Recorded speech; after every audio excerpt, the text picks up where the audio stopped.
Welcome back to Blue Collar Speed and Repair and our 1989 GMC R3500. Last video we did a couple repairs, kind of inspected everything, fixed an exhaust leak ahead of the O2 sensor that was causing our fuel ratios to run way rich. It runs way better now. Found out it has a rod knock. We also did some brake work. Passenger front caliper was locked up, replaced a couple of soft hoses, that kind of stuff. Still have the rear brakes locking up a little bit. They're better, but it's still there. So I think the goal is, can we fix our rod knock? Hopefully it's a rod knock. Hopefully it's an easy fix. And we're gonna tear into wheel cylinders, rear soft line, the brake line all the way back to the back needs to be replaced. There's work to do.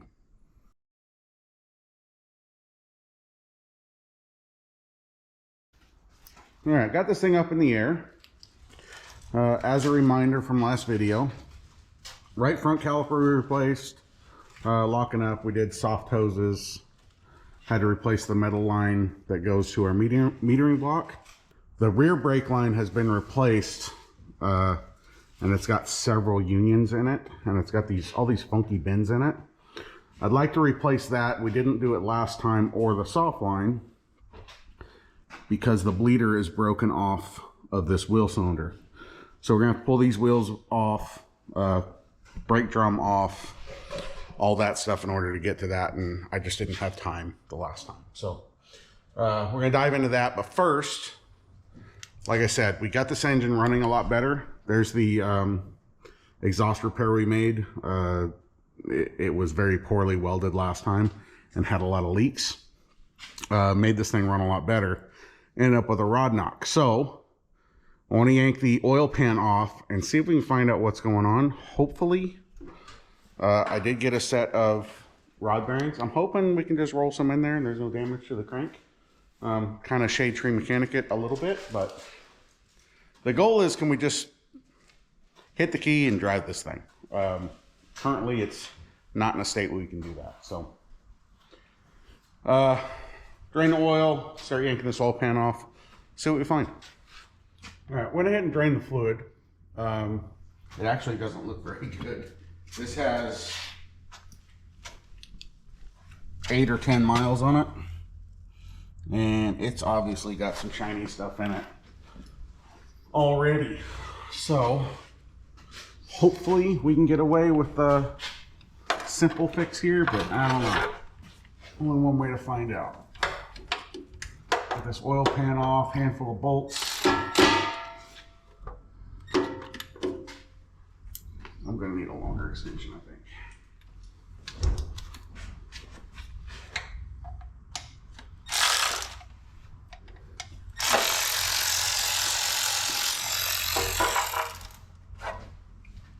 To be fair, I'd like to see this thing with a, where'd you go? Right here. Oh.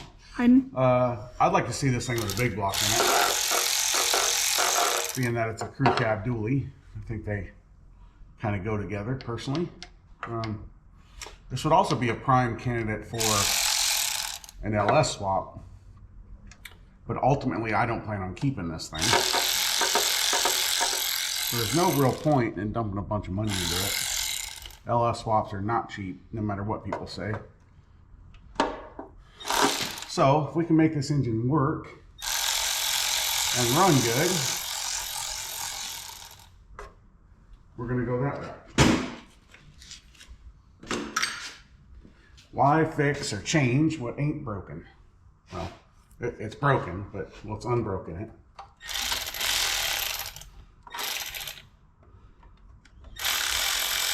Unbroken it?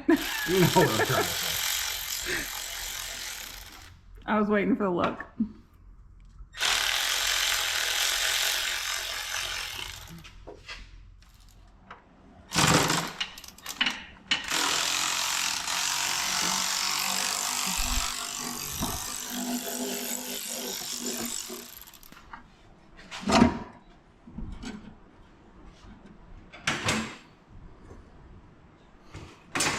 All right. Let's see what we got.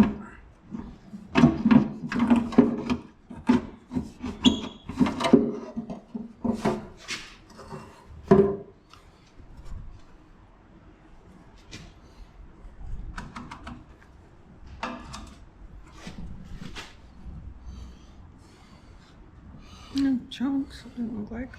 Yeah, there's some shiny stuff in there, but not a lot. Not a lot of like sludge or anything. And That's a good sign. we did know that when we did that oil change that it was pretty gross. Yeah. The rod knock doesn't help that either. Yeah. So,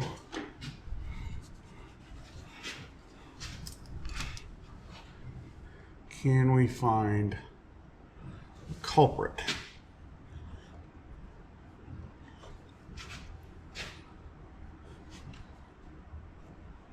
And get dripped on, of course.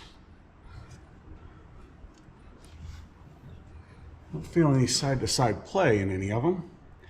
So I guess we're going to start pulling these off and get dripped on some more. Yeah, maybe we should. Right in the eyeball. Well, right next to the eyeball. I was trying to see into the cylinders if I could, but there's not a good one.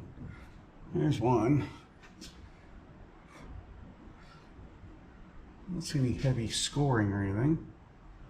Of course, it's a little hard to tell from where I'm at also. But. All right. Where do we start? Either. Closest one? Well, I guess we start at the back and work our way forward. I sure hope we find a rod bearing. All right, turn the engine over a little bit so we can access at least some of these rod bearing caps. Generally, well, I guess not always, but I was feeling for like side to side movement. Like when a bearing is bad, the bearing becomes thinner. And that extra play is what makes that knocking noise. It's actually the rod end slapping on the crank. I'm not feeling anything in any of these, which isn't necessarily mean they're good or bad. Just usually you'll find some movement. Out of curiosity, thought, well, I'll check flex plate bolts, and this one doesn't actually tighten. I think that one's stripped out. And if you come around the back side here, see how there's rust there? Yeah. Which means there's probably movement. So I'm wondering if we just have a noise between the flex plate and the torque converter. And we didn't have to do any of that. We're there. Let's pull the caps off anyway, just to be sure. But I'm wondering if that might be our noise. I wish I would have checked that before I drained the oil out of this. Well, there is metal. Yeah, there is metal, so I forgot about that. All right, 3 and 4 and 7 and 8 are pretty easy to get to at the moment. So I think we'll pop those off, make sure we keep those in order. They do need to go back to the same spot. And let's see what we see.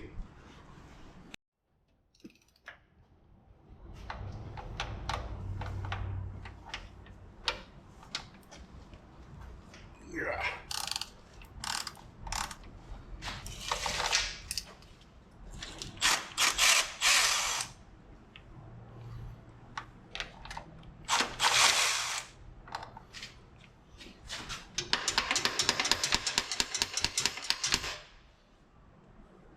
Let go. There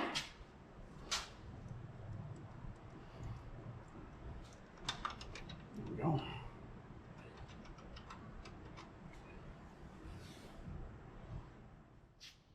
So we have 7 and 8.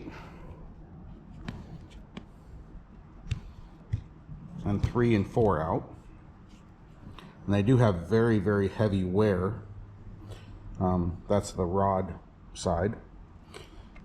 I don't see any metal transfer or anything though, which is the good sign. Number 8 has just a little bit of scoring on the crank, but I can't really catch my fingernail on it, so I'm not going to worry about that too much. I think we're just going to roll some new bearings into this thing and hope for the best. I think it's going to be just fine. Still not sure this is our knocking noise, but let's see what happens. Pretty straightforward.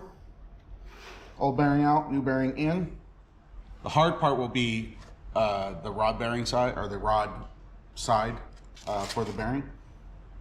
You gotta push the rod up a little bit, be able to rotate the bearing out, rotate the new one in, and then we'll put the cast back on. We will be using assembly lube on everything since they are fresh bearings, and we do want to clean up a little bit, cleaning all the old oil off and whatnot.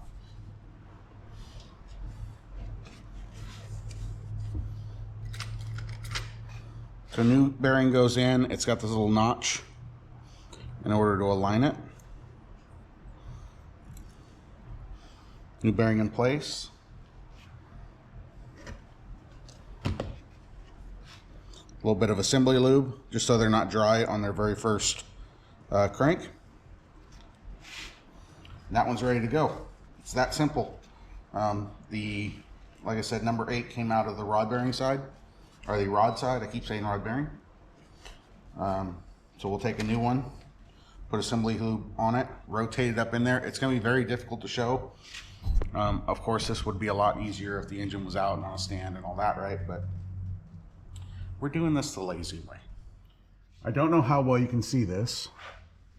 The notch that this bearing lines up to is on the other side, meaning that side of the rod. So I want to set this against the journal, rotate it around, and this is where it gets a little tricky. I'm going to use plastic here, I don't want to gouge anything.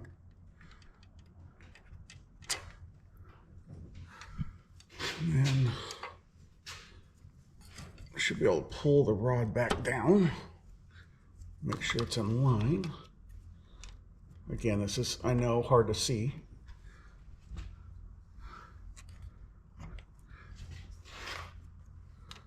I'm just making sure it's lined up. There we go.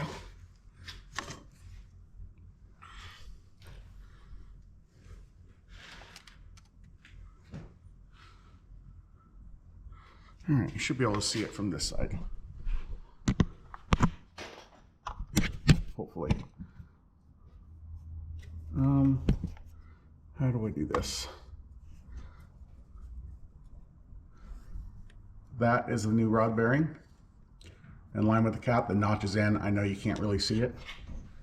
And if you look around this side, hopefully, maybe, you can see the bearing right there. So then we have our cap with the new bearing. And you want to make sure you put these back on the same direction that they came off.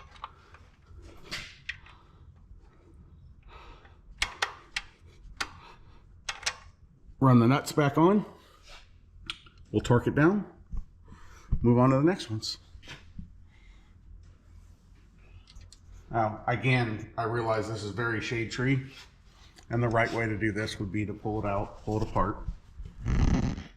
do new rings and new main bearings and all that stuff. But realistically, whoever this thing goes to down the road will most likely swap engines out or do a rebuild or whatever they want to do with it. Like I said, I see it with a big block in it. I don't know what the new owner will see. Like I said, it's prime for an LS swap. I know that's really popular. But in our case, we just want to move it down the road. What's the torque spec? Do you remember? I don't remember. I don't remember either. I'll have to look it up. I can never remember.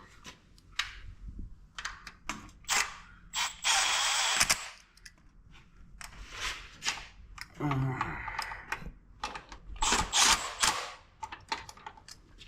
right. Next, we ran into 38 to 44-ish. I'm going on the high side, going 44. Shouldn't hurt it. Try to run these down fairly even.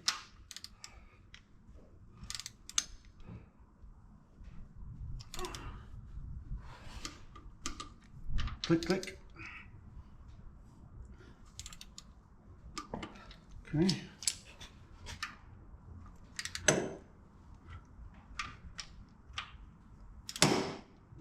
Front ones are gonna be fun to do.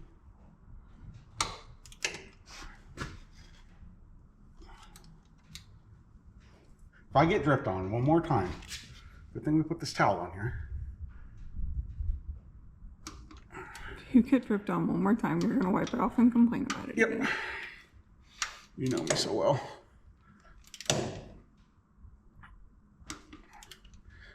Okay. Well, that's halfway there. If you look at our old ones here, 8 was the worst with the lines. The rest of them, heavy wear, but no, smoking gun per se. Let's rotate this around so we get to the next ones.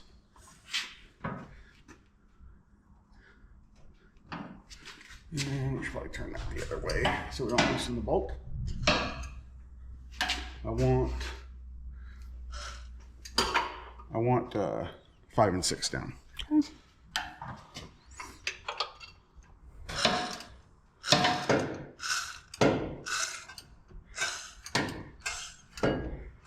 Almost there. Keep it going. There you go. You could go a little bit more, but you can get them both right now. That should work. All right. You're getting dripped on. I know it. I'm not happy about it either. This one's being a little more stubborn. Are you okay? No.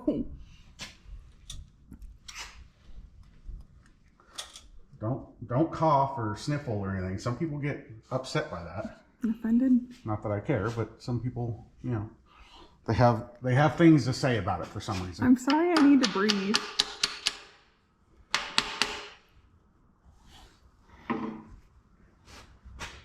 Why are you being so stubborn? Is that our culprit?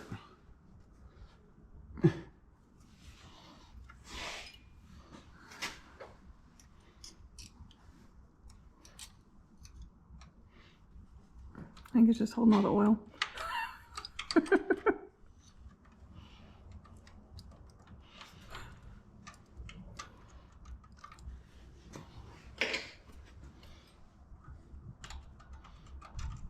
Yeah.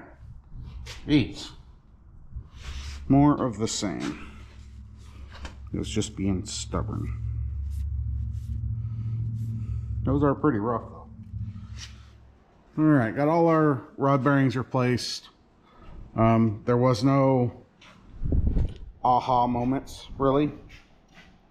These are pretty rough. They are pretty worn, but nothing's just screaming, hey, this is your rod knock. Pulled the bolt out of our torque converter. The bolt threads are perfectly fine. It's actually stripped in the torque converter. So we're going to try a Healy coil, which essentially you drill it out to a bigger size, tap it, install new threads basically. That's a 3/8 bolt. I don't have like the next size up to drill it out and put a bigger bolt in. So we're going to reuse the same bolt just with making new threads.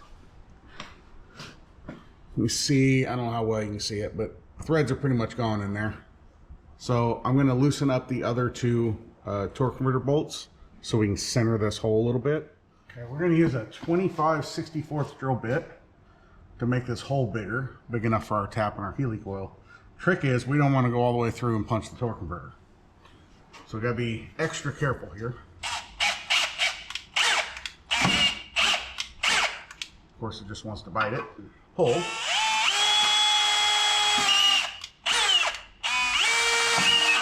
Come on.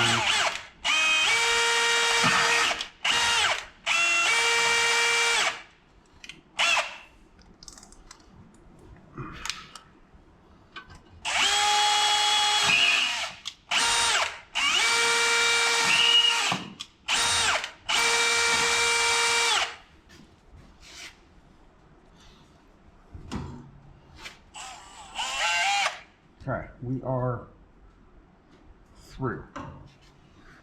Okay.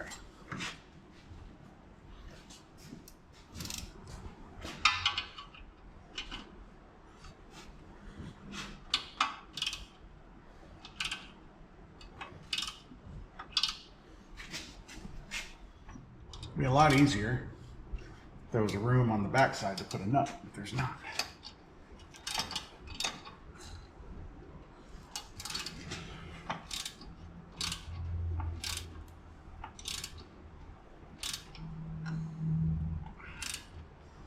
Okay.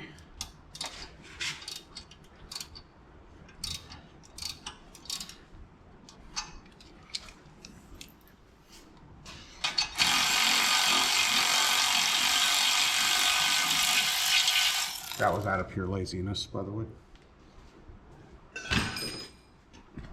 All right. I did put Loctite on the helicoil itself. Comes with this little installation tool.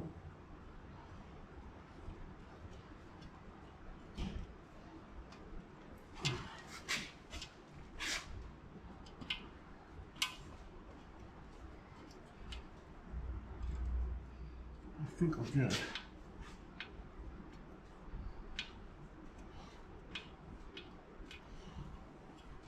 You see the wear on this side? I'm wondering if it was smacking the, or is that from the brake clean? I think that's from the brake clean. Okay. New threads and the torque converter.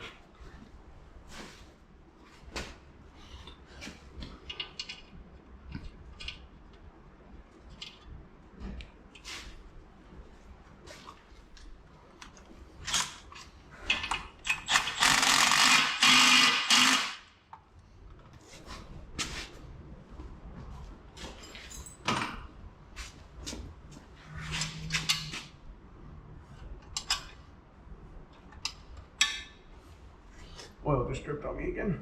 Yeah, I saw that. Okay.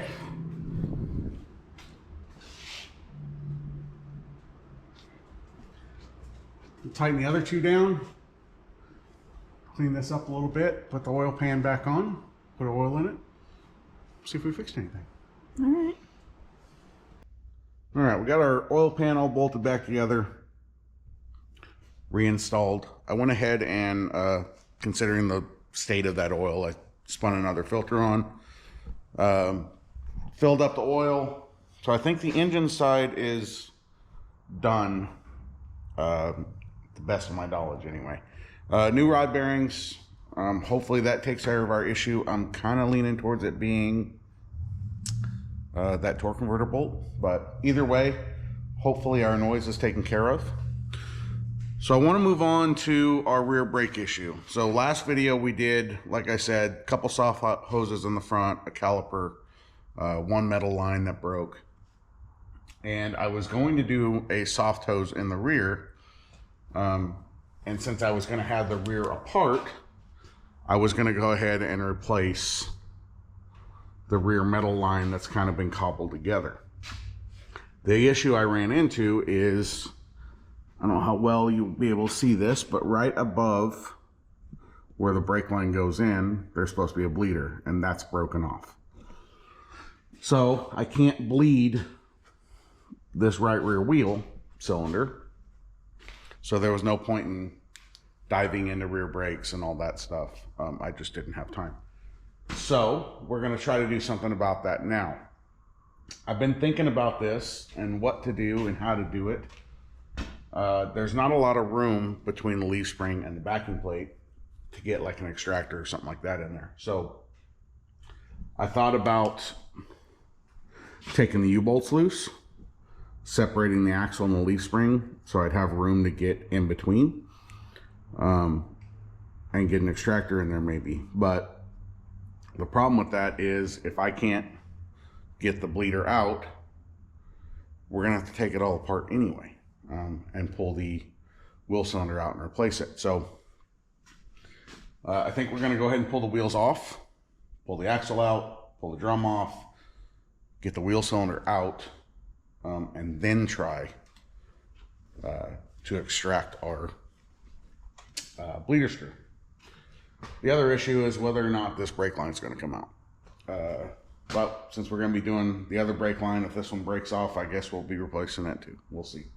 Let me hose this down with some PB Blaster, see if we can break the brake line loose.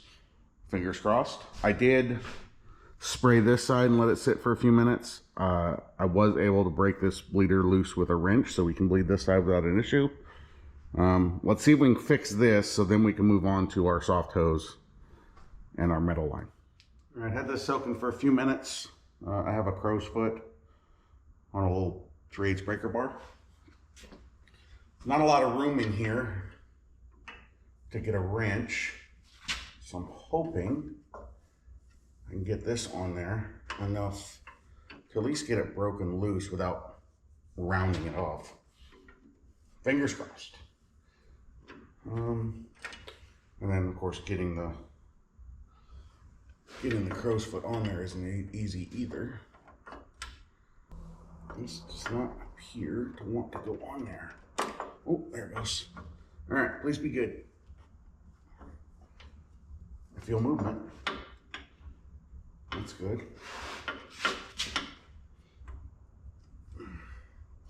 But because of leaf spring, there's not enough room to move it very far. All right, I did get the line to break loose. You can see it's a little rusty. The fitting is rusted onto the brake line. It is moving separately. I'm just having to work it back and forth a bunch to get them freed up. I'm gonna spend a few minutes just kind of working this back and forth. There's not a lot of room in there, so not real easy to show, but I'm gonna keep fighting with it. I had a thought. If I take all this other stuff apart, wheels and tires, axles, drum, all that stuff, hopefully I can pull the wheel cylinder out through the backing plate a little bit. So then I can get to the fitting on the outside and work it back and forth. There's not enough room in here to get my hands in, and I'm barely holding the end of the wrench, and it's kind of a pain in the butt. So I pull these wheels and tires off, pull the axle out, pull the drum off, get the wheel cylinder unbolted, then we'll see if we can finish getting the line up. Making progress. It's slow, but it's progress.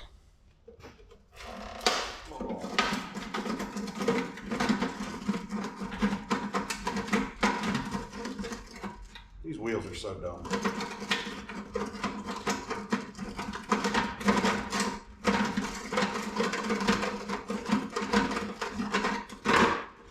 I don't know why anybody ever thought this was a good idea. But here we are. Anybody remember what size these lug nuts were?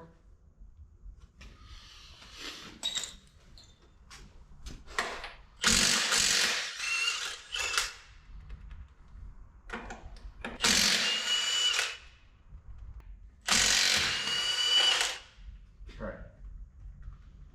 Now what?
Got our springs out, spread our brake shoes, pulled the pins out that actually operate our brake shoes from our wheel cylinder, and a bunch of rusty brake fluid came out.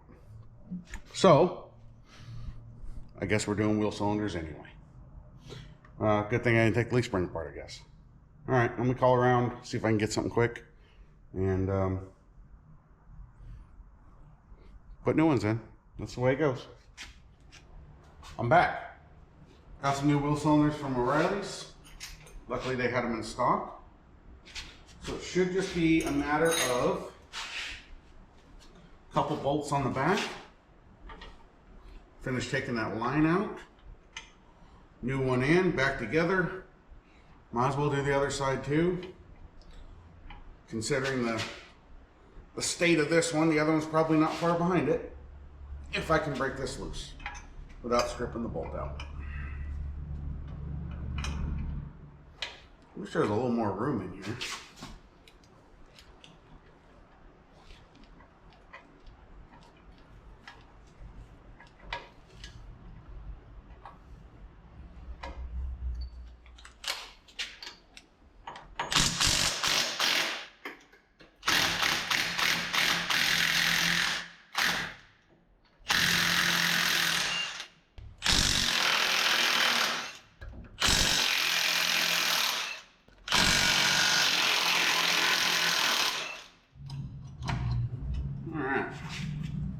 That's way better. Unbolted the 4 bolts on the backing plate. Give me a lot more room in here.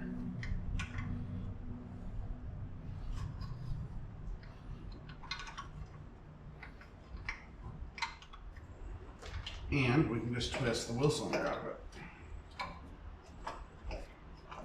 it. Forgot you could do that. All right, that's that.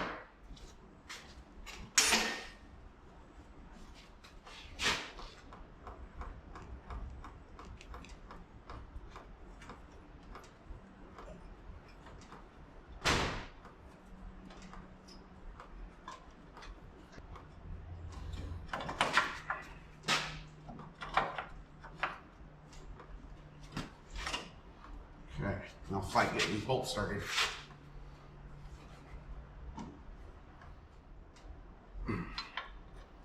Bolts are tight. Go ahead and tighten the line now so I don't forget.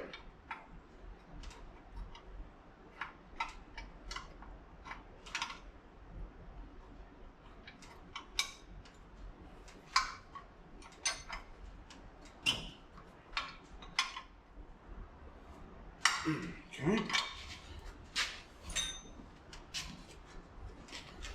Clean up our pins a little bit.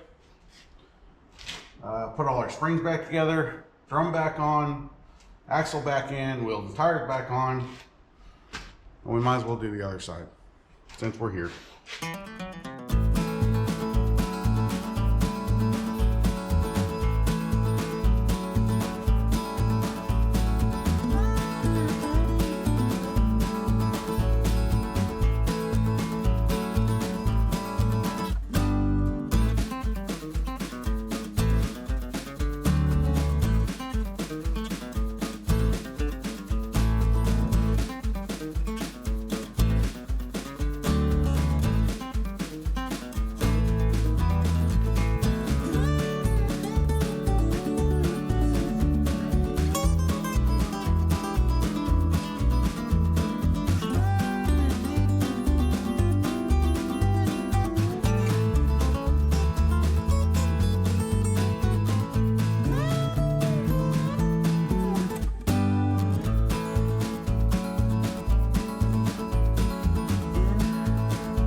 Okay, wheel cylinders are done. All put back together. Wheels are on. All of that over one broken bleeder screw. But nasty rusty brake fluid leaking out of these things. It did us good to go ahead and replace them anyway. All of that was in order to replace this rubber soft hose. I believe it's swelled up and causing our issue of our rear brakes locking up. But of course, in order to replace that, we need to be able to bleed both of our wheel cylinders, and we couldn't do that with a bleeder screw broken off. A bit of a pain and kind of a difficult job, especially with these big heavy wheels, but when we're all done and we satisfied that the brake system is working and in good working order. So soft line I want to replace. You look at this metal line comes out of the load sensing proportioning valve. That's a valve for when there's more weight in the back of the pickup. It adds more rear brake pressure, basically. That line goes up the frame rail, and it actually looks like it's in pretty good shape. It's either original in really good shape or it's been replaced at some point. From there forward, you have a union, and I think that's a factory union. I'm not 100% sure. I'd have to look another one to be positive, but ahead of that, this is a repair line you can get at an auto parts store. It comes with fittings already on it. Not to say that there's anything wrong with these. They work fine in a pinch, or if you need to get your stuff running, or a field repair, something like that. Or if you don't have a flaring tool, or maybe you don't know how to use one. These do work good with some unions. The problem I have with it, and I wouldn't even say a problem, it's a preference, but we have a union, one repair line, a union, a repair line, another union, and another repair line that goes up to our metering block. So there's a lot of chance, or a lot more opportunities for failure. Not to mention, it's just kind of floating out here and nothing really tightened down or attached. I get these kits from Amazon. This is 1/4 inch. It's aluminized. So it's a little softer than steel. It's a little easier to work with. These whole kits, they come in 25-foot rolls. I actually have another new one over on the wall. They're like 15 bucks and comes with fittings. So they're easy enough. If you can figure out a flaring tool, they work pretty good. And then they're aluminized coating on the outside, so they don't really rust. At least I haven't had a problem with them. We did part of the brake lines on the 59 with this stuff. We did the Boss Lady's Ford 300. I think all of the brake lines, or at least most of them. The 65C10 that we did a dual master cylinder upgrade. We did all new brake lines in that, all using this stuff. Haven't had any issues, and it's super cheap. And like I said, easy to work with. So I'm gonna pop the line off of here, pop the line off of the metering block, get all this stuff pulled out of here. We'll hang on to it because you never know, and I'm a hoarder. Run a new line, properly bolted to the frame rail, pop in a soft line, get everything bled, and with any luck, we don't have any more noise from the engine, and then we're locking up brakes.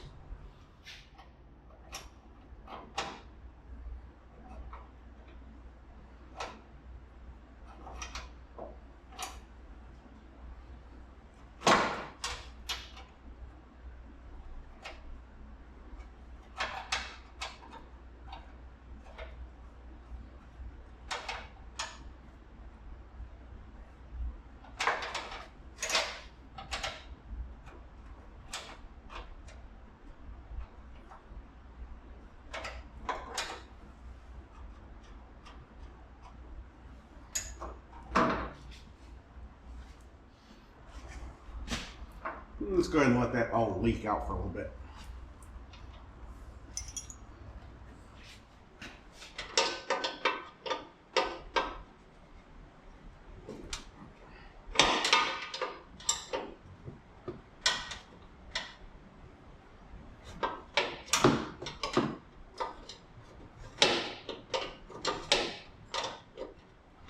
Okay.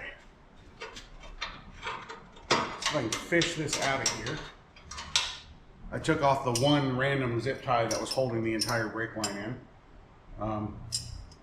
Should be able to just kind of pull this thing out of here. We'll start running new. I did verify the correct fitting that goes into the metering block. I'm gonna stretch this thing out. Make sure it's long enough for what we gotta do. We'll go ahead and flare the one end and get this guy on there so we can fish it in, make our bends across the front, and get that all in place before we'll kind of work our way back. Something like that. Like I said, this stuff works pretty well. It's pretty easy to deal with. I mean, not perfect by any means, but it's pretty easy to straighten out and make your bends without a bender. You have to be careful. You try to go too tight without an actual bending tool, you can kink it. All right, I'm gonna stretch this out, put a flare on the end, and we'll start attaching. Okay, I ended up having to get the new roll after stretching that other one out that I had. It was gonna be a little short, so new roll it is, no big deal. This vent hose kind of in the way.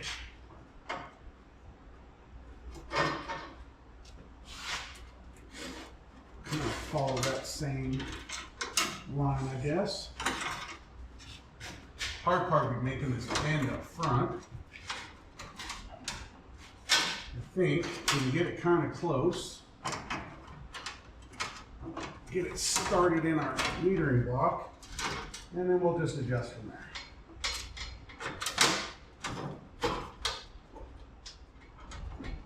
Okay. Now what? That shouldn't be like that. That's what.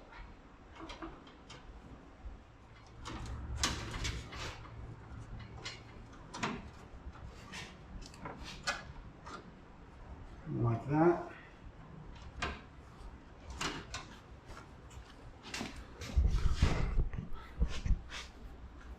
It's going to be difficult to see, but I have it started in the metering block. There should be a clamp where that swoop down is. Up and across, kind of following our vent line here. It looks like it was attached there. Here. And then a few other places along the back. Like I think it attaches with the vent hose here and then crosses over the fuel line and then runs low. So I'm gonna go grab some clamps, start attaching it, kind of get it tweaked where we want it. Then we'll flare the back, and we should be good to go.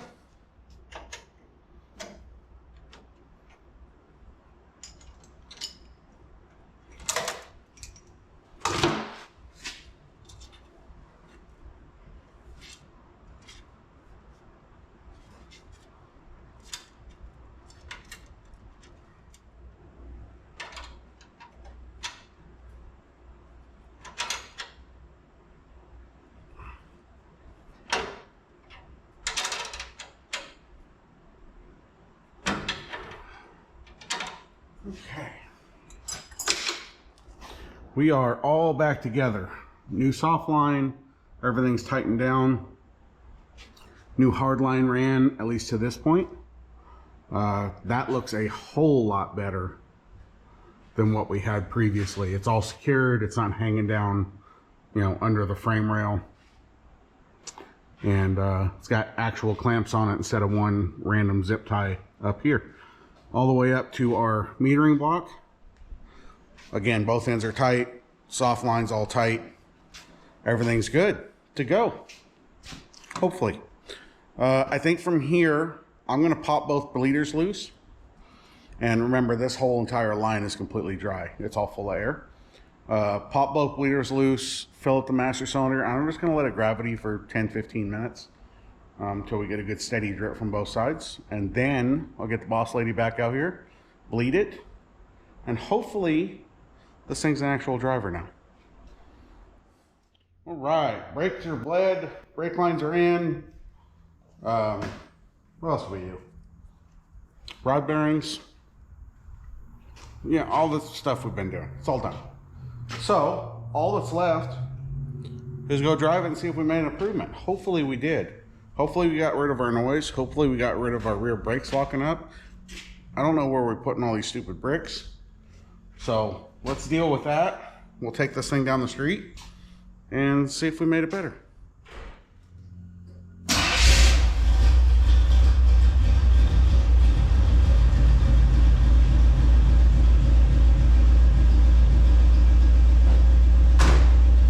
Definitely starts better than we first got it.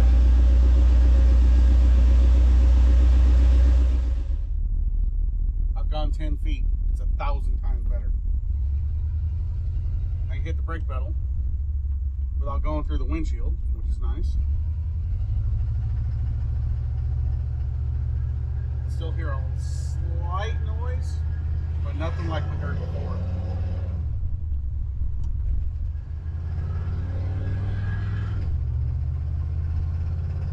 No, it's still clattering.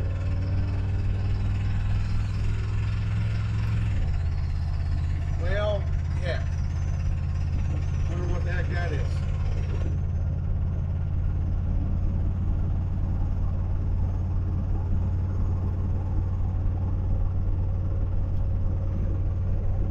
Oh, heck.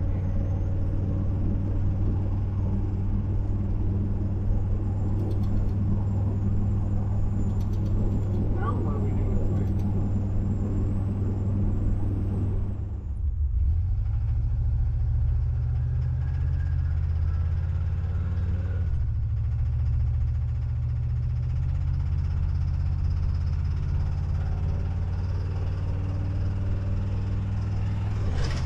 Given the look of those bearings, maybe this engine just wore out.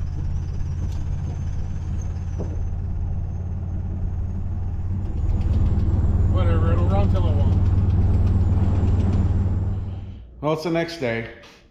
Spent a little time last night kind of looking at this thing and deciding where to go from here. We did unbolt the torque converter. I used the boroscope to look at the bolts where it mounts to the crank. I was hoping the flex plate might be cracked. Fairly common. No luck there. It's, again, given the state of the oil after 10-mile drive the last time, something's definitely going on inside this engine. I don't know if it's a wrist pin. I don't know if maybe it's a bent rod for all I know. The engine's hurt. And I don't really want to build it, if I'm being honest. It's a TBI 350 in a big crew cab dually pickup. And it would need absolutely everything, right? We did rod bearings, hoping I could band-aid it long enough to add a few years of life in this thing, but that's not the case. But realistically, it's going to need main bearings, cam bearings, pistons. It's probably going to have to be bored out. It's going to need it all, and I don't know if this is the engine to do it too. Again, the whole goal of this thing was just a channel project. I'm not keeping this. I don't need it, and the goal was just to do some videos, make it a runner driver, clean it up a little bit, finish up interior, maybe do some rocker work and floor work or whatever, and send it on down the road as a decent driver. That was kind of the whole plan. But now, I don't really want to spend the money on an engine. So, I got decisions to make. Do I continue on, find an engine for it? Realistically, it needs to be carb swapped. If we try to tear this engine apart and see what's going on, I don't know. Again, full rebuild is not cheap. Swapping to a carburetor is not cheap. You're a couple $100 into an intake, couple $100 into a HEI, plus a you know, halfway decent carburetor is going to cost you $500. And then it's going to need a fuel pressure regulator. TBI runs more pressure than carburetor. I don't know. Transmission's strong, rear end seems fine. Brakes are fantastic. Fixing the soft line in the rear took care of that, but I don't know.